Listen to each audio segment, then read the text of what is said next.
मग मला तेव्हा कळलं की आता सगळं संपलंय, म्हणजे MPSC पण आपल्यासाठी नाही आणि आपलं करिअर सगळं बरबाद झालंय। 1-2 महिने मी घरी इतकी टेन्शनमध्ये राहिले की आता राज्यसेवेची एक्झाम नाही, काहीच नाही, आपलं भविष्यात काय होईल पुढे। मग त्यानंतर मग मला असं पुन्हा वाटलं की मी हे जे करते हे नेमकं काय चाललंय माझ्या आयुष्यात। ते 300 रुपयेपासून केलेली सुरुवात आज खूप पुढेपर्यंत जाऊन पोहोचली आहे। जे लोक मला नावं ठेवायचे ना, म्हणजे त्याच गावाने मला मोठं केलं ज्या गावात मला कोणी ओळखत नव्हतं। आजच्या जगात पैशाशिवाय कोणी कोणाला ओळखत नाही, ज्याच्याकडे पैसा त्याचंच नाव मोठं, त्याचंच सगळ्या गोष्टी नीट, अशा सगळ्या गोष्टी।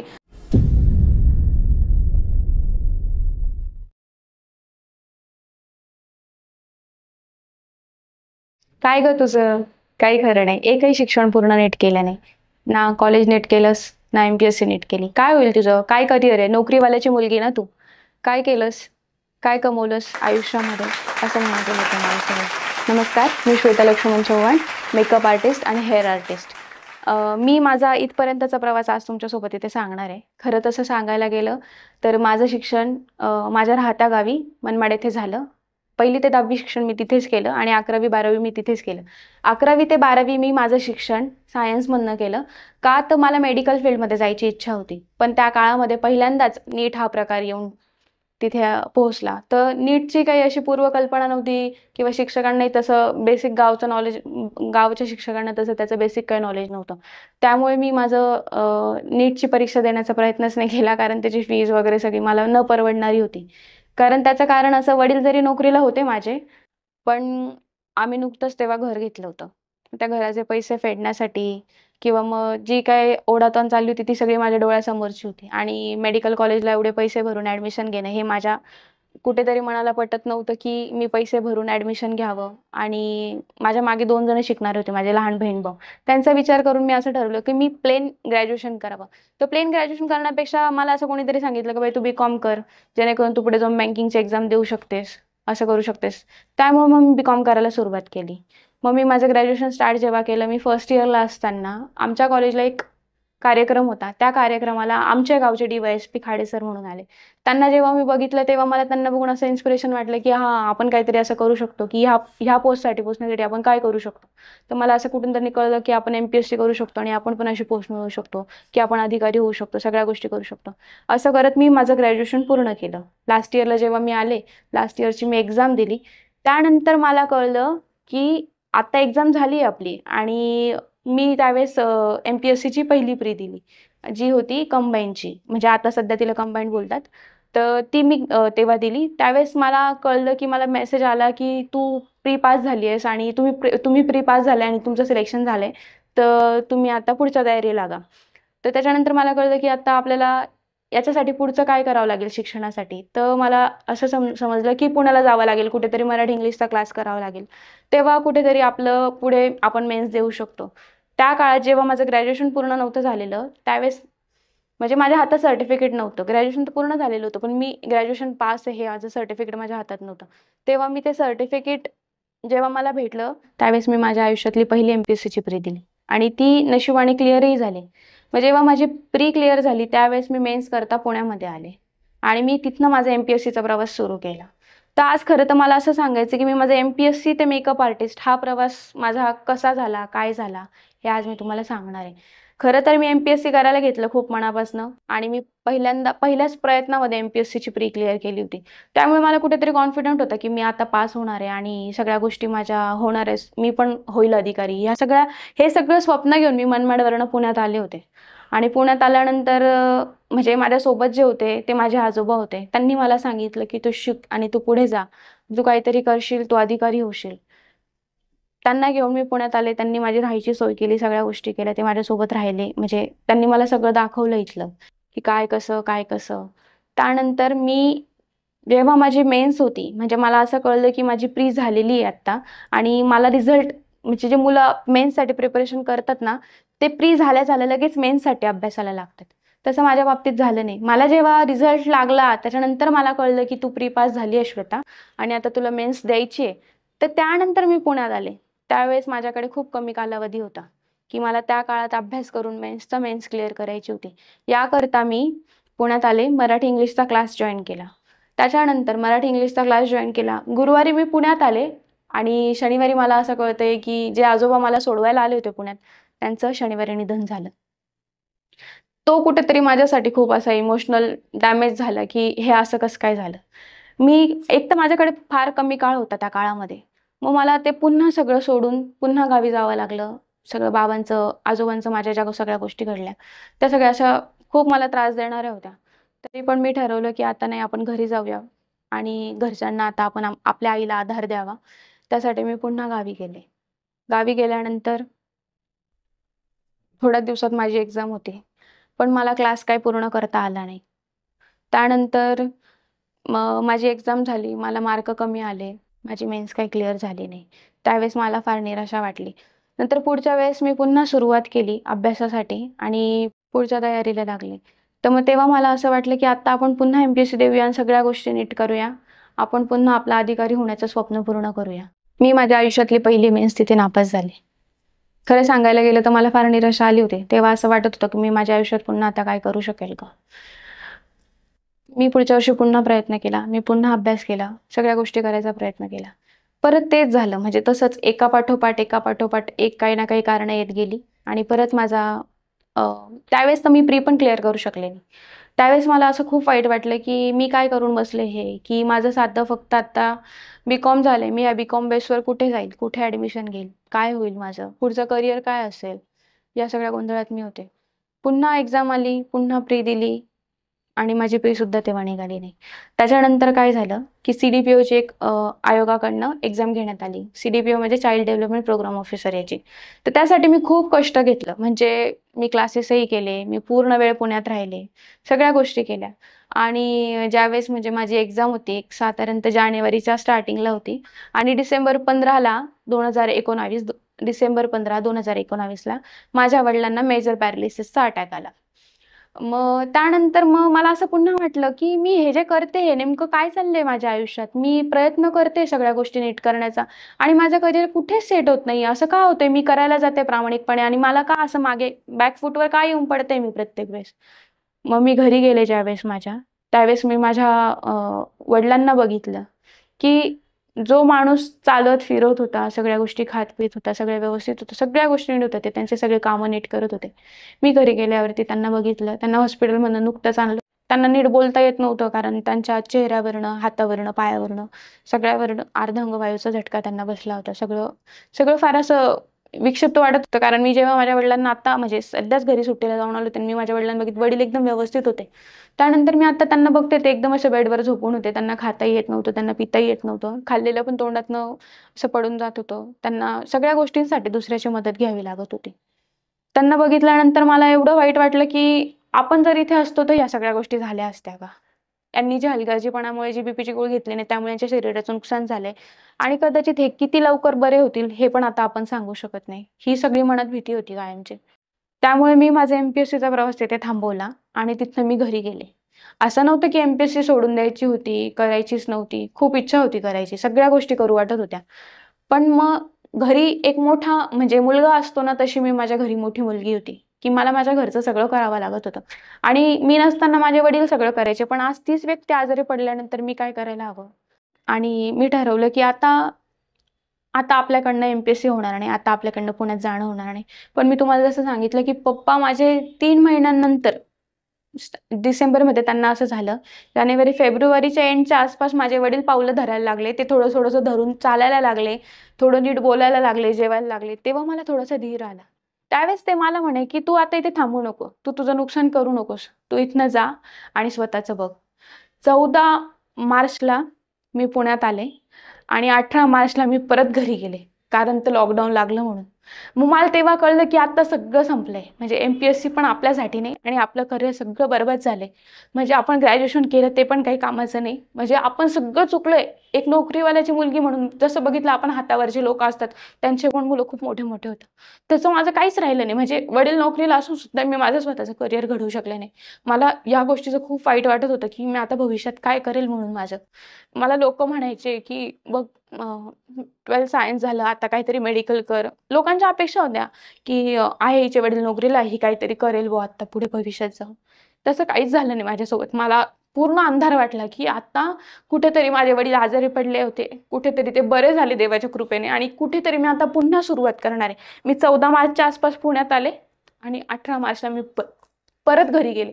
त्यावेळेस मी माझं सगळं सामान आवरून सगळ्या गोष्टी घेऊन घरी गेले, कारण ती कंडिशन प्रत्येकाला माहिती होती की तेव्हा काय होती असं. नंतर मी घरी गेले. 1-2 महिने मी घरी इतकी टेन्शनमध्ये राहिले की आता राज्यसेवेची एक्झाम नाही, काहीच नाही, आपलं भविष्यात काय होईल पुढे. राज्यसेवा पण म्हणजे MPSC पण एक्झाम कंडक्ट करत नाहीये, कारण त्यांच्याकडे पण तशी सिच्युएशन, ऍक्च्युअली सिच्युएशन अशी होती, म्हणजे सगळेजण त्यावेळेस अडचणीत होते, चांगले लोक सुद्धा अडचणीत होते. MPSC करायची माझी पूर्ण उमेद तुटली होती. मी MPSC करू शकत नव्हते, हे मला आता कळून चुकलं होतं की मी काहीतरी करायला घेते आणि मला खूप अडचणी येतात ते करायला. तर माणसाने ना एक लक्षात ठेवावं, जर एखादी गोष्ट तुम्ही मनापासून करायला घेता आणि सारख्या निराशा जर येत ना त्या वाटेला, तर तुम्ही असं होप सोडू नका की तुम्हाला असं वाटायला नाही पाहिजे की आता ही गोष्ट आपल्याकडनं होत नाही तर आपल्या आयुष्यात काहीच नाही. कदाचित त्या गोष्टीपेक्षा पण चांगली गोष्ट तुमच्या आयुष्यात असेल, त्यामुळे ती गोष्ट तुमच्याकडनं होत नसेल. मी ते हेच सांगेल प्रत्येकाला. तर मी MPSC करायचा जो निर्णय तिथे सोडला, त्याच्यानंतर मी माझ्या बहिणीसोबत, ती जिथे क्लासला जात होती तिथेच मी क्लास करायचा निर्णय घेतला.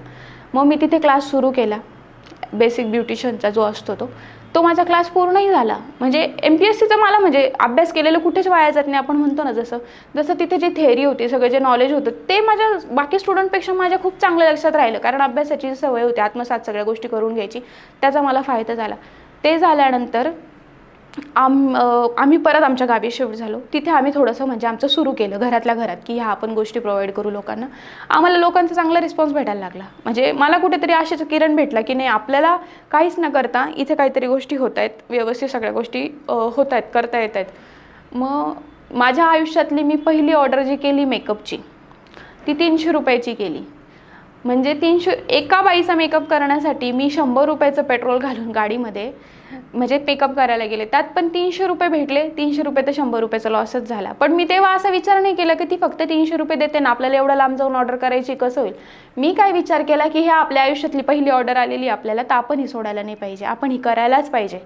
तर मी तेव्हा पैशाचा विचार नाही केला की आज मला काय भेटणार आहे, की तिथे जाऊन आज माझी तिची ओळख होईल, ती 2 बायकांना सांगेल. नंतर दुसरी गोष्ट म्हणजे आज मला स्टेज कॉन्फिडन्स येईल ना, की आज मी ऑन साईड जाऊन काम करू शकते. तर मी 300 रुपयापासून आज ऑर्डरची सुरुवात केली, तर आज मी मेकअपमध्ये 30,000 रुपये सुद्धा घेते. इतका मला त्या गोष्टीचा फायदा झाला. आणि तसं सांगायला गेलं तर आम्ही दोघीजणी होतोच, माझी बहीणही होती. मग आम्ही इंटरनॅशनल क्लास करायचा ठरवला. मग मी माझ्या मेकअपच्या क्लाससाठी मुंबईमध्ये गेले. तिथे गेल्यानंतर पण मला असं थोडंसं वेगळं वाटायचं की एवढे हे सगळे पटापट, म्हणजे सरांनी कुठलं जर एखादं कॉस्मेटिक सांगितलं, एखादा ब्रँड सांगितलं की मुली एवढ्या म्हणजे पैसे इन्व्हेस्ट करतात, एकदम पटकन वस्तू घेतात, तेवढं आपल्याकडनं होईल का? आपण एवढं महागाचा क्लास लावला आहे, दुसऱ्यांकडनं पैसे उसने घेऊन आपण तो क्लास करतोय, तर मग सर जे ब्रँड दाखवतात ते खरंच आपल्याकडनं होईल का? आणि सर जे शिकवतात मग ते नंतर आपल्याला जमेल का? आपण नंतर जेव्हा पैसे येऊ तेव्हा त्या वस्तू घेऊ. सगळ्या गोष्टी अशा होत गेल्या. मग मी विचार केला की जाऊ दे, आपल्याला वस्तूंशी काही घेणं नाही, आपण फक्त त्यांचे टेक्निक शिकूया, ते जे आपल्याला शिकवणार आहे तसं आपण आत्मसात करूया आणि तसं आपण आपला बिझनेस पुढे घेऊया. मग तसं करत माझा तो क्लास पूर्ण झाला. त्यानंतर मी 6 महिन्यांनी म्हणजे माझं जसं बेसिक झालं, 6 महिन्यांनी मी तो क्लास केला. 6 महिन्यांनी मी घरी आले. घरी आल्यानंतर मेकअपची ऑर्डर घ्यायला सुरुवात केली. मी तुम्हाला सांगितलं जसं माझी पहिली ऑर्डर 300 रुपयाची होती, तर ते 300 रुपयेपासून केलेली सुरुवात आज खूप पुढेपर्यंत जाऊन पोहोचली आहे. नंतर मी काय केलं की उधारीवरच सामान घेतलं. खरं सांगायला गेलं तर जे मेकअप आर्टिस्टसाठी जे मेकअपसाठी ज्या गोष्टी लागतात ना, त्या मी उधारीवरती घेतल्या. जसं मी बेसिक फाउंडेशन्स घेतले, बेसिक वस्तू घेतल्या, ज्या सगळ्या बेसिक लागतात त्या. त्यानंतर मी घेऊन तर टाकलं, पण नंतर मला एवढं टेन्शन आलं की आपण जर हे 15,000 रुपयाचं सामान घेतले, जर आपण हे 15,000 देऊ शकलो नाही तर आपलं कसं होईल. आणि माझं लक एवढं चांगलं की मला पहिलीच ऑर्डर भेटली, ती 15,000ची भेटली. म्हणजे यात माझा कुठेच म्हणतो ना आपण की फायदा झालेलाच नाही आहे, पण मी ज्या वस्तू घेतल्या होत्या त्याचं मला समाधान होतं की मला जे 15,000 रुपये आज भेटले तर ते आपण आज देऊ शकणार आहे. आणि मी ती ऑर्डर पूर्ण केली आणि समोरच्या क्लायंटला पण तो मेकअप आवडला आणि त्यांनी जे 15,000 दिले मी ती फेडून टाकले. कधी कधी काय होतं, ज्यावेळेस आपण बिझनेस करायला घेतो ना, त्यावेळेस माणसाला भीती काय वाटते की आपण आज इन्व्हेस्टमेंट तर करतोय, पण आपल्याला त्याची परतफेड भेटेल का. तर माझं असं म्हणणं आहे की तुम्ही जेव्हा कुठला बिझनेस करताना तर इन्व्हेस्टमेंट थोड्या थोड्या गोष्टीवरनं करा. म्हणजे एकदम बिझनेसमध्ये जर तुम्ही इन्व्हेस्टमेंट करशाल तर तुम्हाला त्याच्यात लॉस व्हायचे पण चान्सेस खूप असतात. ज्यावेळेस तुम्ही थोडं करून इन्व्हेस्ट करशाल ना, तर त्यावेळेस तुमचा बिझनेस हळूहळू का होईना मोठा होईल आणि तुमची जी भीती आहे लॉसची ती कमी होईल. ज्यावेळेस मी 15,000चं सामान घेतलं आणि 15,000 रुपयाची जेव्हा मला ऑर्डर भेटली त्यावेळेस मला एकही रुपयाचा फायदा झाला नाही. पण त्या गोष्टीचा फायदा असा झाला की त्या वस्तू मला पुढच्या ऑर्डरला कामात येणार होत्या आणि ते 15,000 रुपये दिले गेल्यामुळं माझं नुकसान म्हणजे घरच्यांचं काही नुकसान होईल किंवा कोणाचे पैसे बुडेल ही भीती माझ्या मनात बिलकुल राहिली नाही. मी तसं करत करत हळूहळू एक एक ऑर्डर घेत गेले. प्रत्येक ऑर्डरमध्ये मी पूर्ण पैसा वस्तूमध्ये इन्व्हेस्ट करत गेले की ज्या वस्तू मला माझ्या गरजेच्या होत्या त्या मी म्हणजे आत्ता ही ऑर्डर झाली, आता हे पैसे आले तर मी ह्या पैशाने आता एक मशिनरी विकत घेईल की जे मला पुढच्या ह्याच्यात कामात येईल. असं करत करत मी माझ्या मेकअप आर्टिस्ट फील्डचं सगळं सामान गोळा केलं आणि मी असं माझं सगळं बिझनेस उभा केला. त्यामुळे मला म्हणजे आपण म्हणतो ना की कोणाकडनं आपण घेतले पैसे आणि आपण एकदम लॉसमध्ये गेलो असंही काही माझ्या वाटेला आलं नाही. थोडं थोडं करत मी सगळं गोळा केलं, सगळ्या गोष्टी नीट झाल्या आणि तसं करत करत पूर्ण गावभर चर्चा झाली की असं असं आहे, अशी अशी मुलगी आहे जे मेकअप करते. जे लोक मला नावं ठेवायचे ना की तू काय केलंस आयुष्यात तुझं नीट ग्रॅज्युएशन एकदम प्लेन केलं, काहीच केलं नाही तुझ्या ग्रॅज्युएशनला येऊन, म्हणजे तू शिक्षणाचं तुझं काहीच खरं नाही, तू काहीच करू शकले नाही तुझ्या शिक्षणामध्ये, पण तू काहीतरी चांगली फील्ड निवडायला पाहिजे होती, इंजिनिअरिंग, मेडिकल असं काहीतरी. मला पण वाईट वाटायचं कधी कधी की मी हे जे करते ते हे खरंच चांगलं आहे का, चुकीचं आहे, की मला खरंच भविष्यात या गोष्टीचा फायदा होईल का.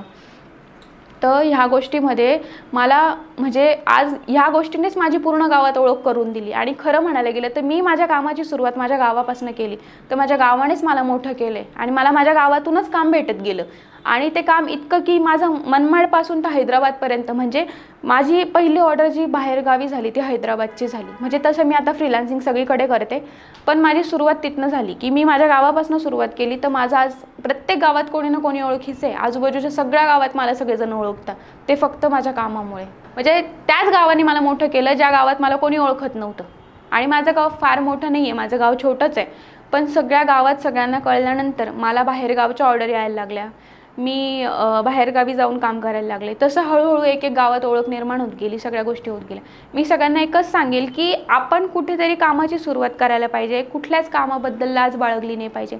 जर तुम्ही कामाबद्दल लाज बाळगशाल तर तुम्हाला त्यातनं काहीच फायदा होणार नाही आणि तुम्ही बिनकामाचे राहशाल आणि लोक तुम्हाला नावच ठेवतील. जे लोक आपल्या वाईट वेळात आपल्यासोबत असतात ना त्यांना कधीच विसरायचं नसतं. आणि दुसरी गोष्ट म्हणजे जे लोक आपल्याला नावं ठेवतात ना, तर आपण आपल्या क्षेत्रात आपलंच नाव मोठं करून त्यांना दाखवायचं असतं की उद्या जाऊन तेच आपल्या नावाचा वापर करतील आणि दुसरीकडे सांगतील. आज असं होतं की लोक म्हणायचे ही काही करत नाही, ही रिकामी फिरते इकडे तिकडे, हिला काही घेणं देणं नाही. लोकांना हे कळत नव्हतं की मी माझ्या घरच्यांसाठी माझा वेळ देते, मी सगळ्या गोष्टी कॉम्प्रोमाइज करून सगळ्या गोष्टी करते. लोकांना नावं ठेवायला काही म्हणजे लागत नाही, कारण लागत नाही, तर तुम्हाला फक्त नावं ठेवणार आहे. तुम्ही त्यांचा विचार बिलकुल करायला पाहिजे. तुम्ही तुमच्या कामावरती तुमच्या निर्णयावरती एकदम ठाम राहायला पाहिजे. मी तर तुम्हाला सांगेल की मी आज मेकअप आर्टिस्ट हे क्षेत्र निवडले, बरोबर. तुम्ही कुठल्याही क्षेत्रात असा, तुम्ही साधं गवंडी काम जरी करत असाल ना तर गवंडी कामापासून तुम्ही पुढे जाऊ शकता, म्हणजे तुम्ही त्याच्यात मास्टर होऊ शकता. असं नाही आहे की तुम्ही तेच मजूर काम करशाल, उद्या 4 मजूर तुमच्या हाताखाली कामं करतील. हाही माणसाला विश्वास पाहिजे आणि त्याच्यासाठी तुमचं काम कंटिन्यू असलं पाहिजे. कामात जर सातत्य असेल तर तुम्ही आयुष्यात सगळ्या गोष्टी करू शकता. असं काहीच नाही आहे की जे पॉसिबल नाही आहे सध्याला. सगळ्या गोष्टी व्यक्ती करू शकतो, फक्त त्याची इच्छाशक्ती तेवढी पाहिजे.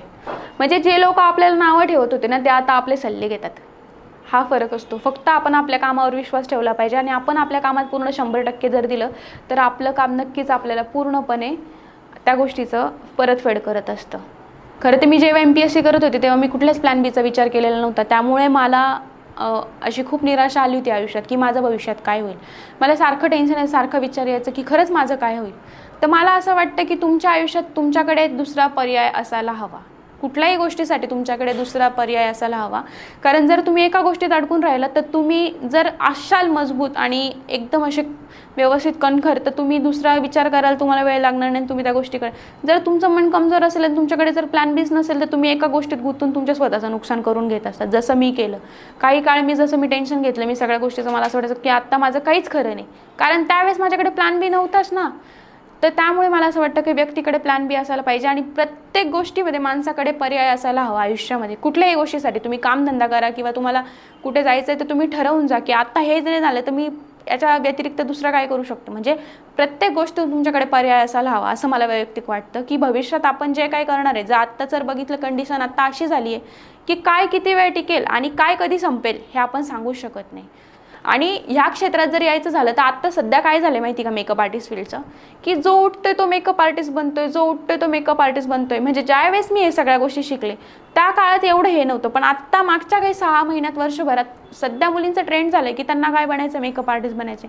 अरे तुम्ही असं करून तुमचं नुकसान करून घेताय. जर प्रत्येक गल्लीत मेकअप आर्टिस्ट झाली तर तुमच्या त्या फील्डची किंमत लोकांना काय राहील. आज जर कोणी म्हणते की मी 1000 रुपयात काम करते, कोणी म्हणते 2000, लोक 1000 रुपयावाल्याकडे जाणार. ते असं बघणार नाही की ते काय चांगलं काम करणार आहे किंवा त्यांच्यात आणि तुमच्यात काय फरक आहे. पण मग जर तुम्हाला या क्षेत्रात काम करायचं असेल ना तर तुम्ही स्वतःचं एक असं ब्रँड व्हॅल्यू तयार करायला पाहिजे की जेणेकरून लोक दुसरीकडे न जाता आपल्याकडेच आले पाहिजे. आणि मला असं वाटतं की ह्या फील्डमध्ये म्हणजे ब्युटी फील्डमध्ये जर तुम्हाला भविष्यात काही करायचं असेल तर तुम्ही हेअर आर्टिस्ट व्हा. तुम्ही मेकअप आर्टिस्ट जर होताय तर तुम्ही हेअर आर्टिस्टकडे पण वळा. तुम्ही स्किनमध्ये शिका, तुम्ही हेअर कटिंगमध्ये अजून करू शकता, तुम्ही हेअर केमिकलमध्ये अजून शिकू शकता.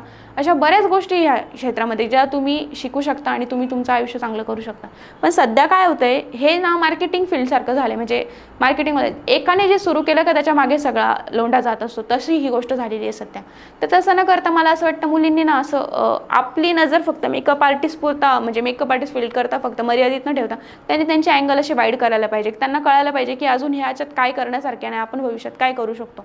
आणि मला असं वाटतं की फक्त मेकअप आर्टिस्ट हीच फील्ड नाही आहे सगळ्यांसाठी किंवा मग ब्युटी फील्ड हीच नाही आहे. तर तुम्ही तुमच्या क्षेत्रात पण यशस्वी होऊ शकता जर तुम्हाला त्या गोष्टीत काम करण्याची इच्छा आणि आत्मविश्वास असेल ना. तर अशी कुठलीच फील्ड नाही की ज्याच्यामध्ये तुम्हाला सक्सेस भेटू शकत नाही.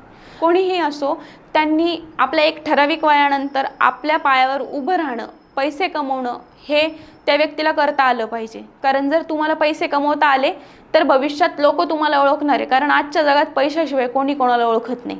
ज्याच्याकडे पैसा त्याचंच नाव मोठं, त्याचंच सगळ्या गोष्टी नीट, अशा सगळ्या गोष्टी. मग त्या पैसे कमवून आत्ता जर आईवडिलांनी आपल्याला लहानचं मोठं केलं आहे ना आत्तापर्यंत, त्यांनी त्यांचं कर्तव्य केलं ना. आज तुमचं कर्तव्य. आज मुलामुली मी बघते की मुलं मुली काय करतात की पैसे घेतात आईवडिलांकडनं, त्यावरनं वस्तू घेतात, हे करतात.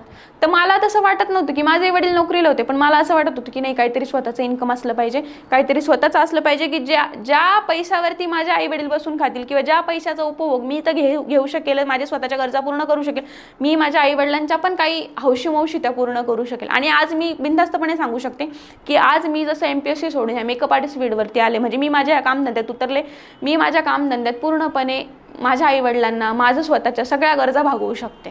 फक्त का तर मी माझे 100% देऊन मी माझं काम एकदम प्रामाणिकपणे करते. त्यामुळे मला माझं कामसुद्धा परतफेड करते. तर माझं महिन्याचं इन्कम किती होते तुम्ही विचार करा. जर मला महिन्यात 2 ऑर्डर भेटत आहेत तर मी जर एका ऑर्डरचे 20,000 घेते समजा कमीत कमी, तर मला 2 ऑर्डरचेच किती झाले.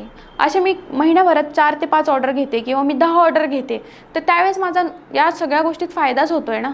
त्यामुळे तुम्ही प्रयत्न करायला सोडायला नाही पाहिजे. तुम्ही माझं असं म्हणणं आहे, ज्यावेळेस आपण घर बांधतो तर आपण डायरेक्ट पूर्ण असं घर बांधायला नाही घेत. आपण पहिले पाया खोदतो. पाया खोदायपासून म्हणजे थोडी एक विटापासून आपण सुरुवात करतो, तेव्हा कुठे जाऊन पूर्ण भिंत उभी राहते.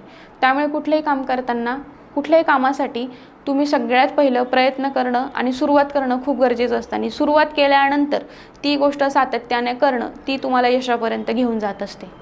आणि मी सांगेल तुम्हाला, जर तुम्हाला तुमच्या आयुष्यात यशस्वी व्हायचं आहे ना, तर यशस्वी होण्यासाठी तुमची यशस्वी होण्याची इच्छा ही तुमच्या अपयशी होण्याच्या इच्छेपेक्षा अधिक प्रबळ असली पाहिजे.